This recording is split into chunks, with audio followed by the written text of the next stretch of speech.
I woke up early this morning and immediately felt that familiar dolpo sensation, that quiet stillness where you can hear the wind before you hear people.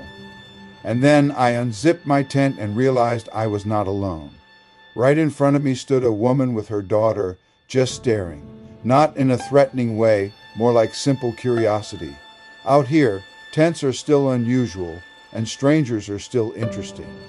I just smiled and said hello in Tibetan. And that was enough. A small human moment in a place that often feels bigger than humans. After that, I did what I'd been doing almost every day. I got myself organized, packed down the tent, and made breakfast for the team, my daily oatmeal porridge with raisins and nuts. It might not sound exciting, but on a long expedition, routine becomes a kind of anchor. It's warm, it's simple, it's predictable. And when you're trekking day after day at altitude, predictable is gold. Food is not just calories out here, it's morale. And then we set out for Saldang. Even the name carries a kind of weight in Upper Dolpo, because Saldang isn't just a village on the route. It's one of the central places in Upper Dolpo, historically, economically, and culturally. As we walk, you feel how Upper Dolpo changes the mind. The landscape doesn't try to entertain you, it strips things down. Fewer trees, more open sky, wide valleys, long ridge lines, and the sense that you're moving through a high, arid world that has more in common with the Tibetan plateau than with the greener Nepal most people imagine. This is the trans-Himalayan side of Nepal. And the silence out here feels different, not empty, layered. Saldang is often described as one of the largest and most prosperous settlements in Upper Dolpo, and when you arrive, you understand why. It sits in the Nangkang Valley at well over 3,600 meters in a landscape shaped by cold, dryness, and high altitude. But what made Saldang truly important for centuries wasn't comfort. It was trade. Dolpo has never been an easy place to farm. Local production alone wasn't enough to guarantee survival, especially in the high valleys. So Dolpo developed something brilliant, a trade economy that linked the high plateau to the lower valleys and linked Nepal to Tibet. For a long time, the story worked like this. Salt and wool came from Tibet, and grains came from the lower parts of Nepal. Yak caravans moved slowly across passes and along valleys, carrying goods that mattered for survival, and Saldang was positioned as a key place in that network, a trade center in the high country where routes converged. When you hear salt trade, it's easy to imagine something romantic, a timeless caravan crossing snowy mountains, but the truth is harsher and more impressive. Salt was essential. It preserved food, it supported animal and human health. And in a region where winter lasts forever and fresh food is limited, salt is not a luxury, it's survival. This wasn't just commerce, it was a system that kept communities alive. And what's fascinating is that these routes weren't only about goods, they were about relationships. Anthropologists writing about Dolpo described networks where families maintained long-term partner relationships in other villages, places where they could stay, exchange, and travel safely.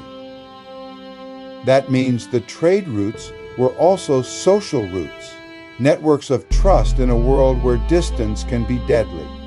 Saldang's location also made it a gateway toward the Tibetan border trade.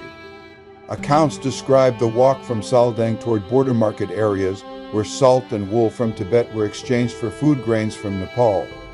So when you stand in Saldang, you're not only standing in a village, you're standing in the footprint of an economic system that connected two worlds, the Tibetan plateau and the lower Himalayan valleys. Saldang is visually striking too. You see traditional stone or mud brick style houses, clustered in a way that feels Tibetan in design and spirit. Terraced fields appear where farming is possible, often barley in these high valleys, and the whole village has the look of a place that has learned to survive with very little. And that's one reason Upper Dolpo is so powerful to visit. It's not only scenic, it's resilient. It's human adaptation at the edge of what's possible.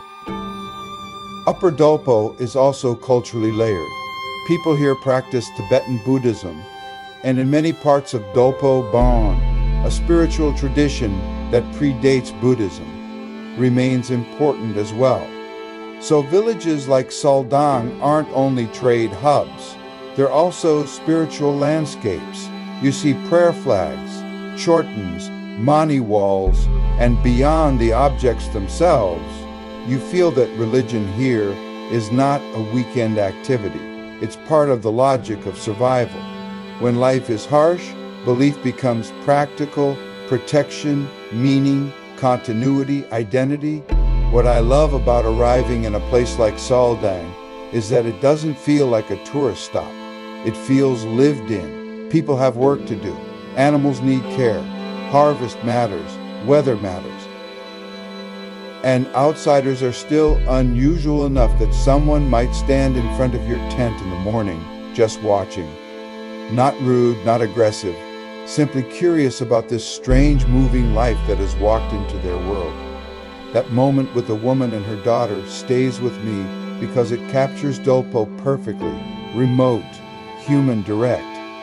And when you connect that everyday moment to the larger story, salt caravans, trade networks, cultural survival, you realize something.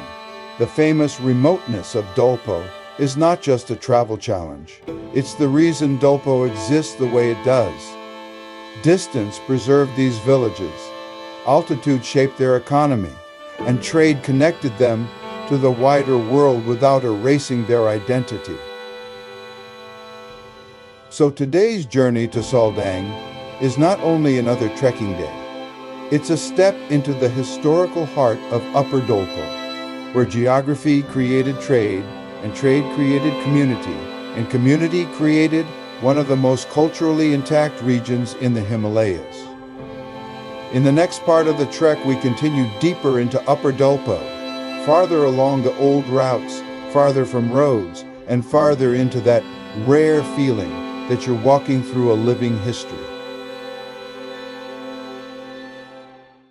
If you would like to know more about my experience over the past 5 decades, learning and using more than 30 languages around the globe, with adventures in 101 countries so far, then please visit my website, polyglotdreams.com. There you will find my memoir, A Life in 30 Languages, translated in various languages and integrated with audio and dual readers to offer a great way to improve your target languages.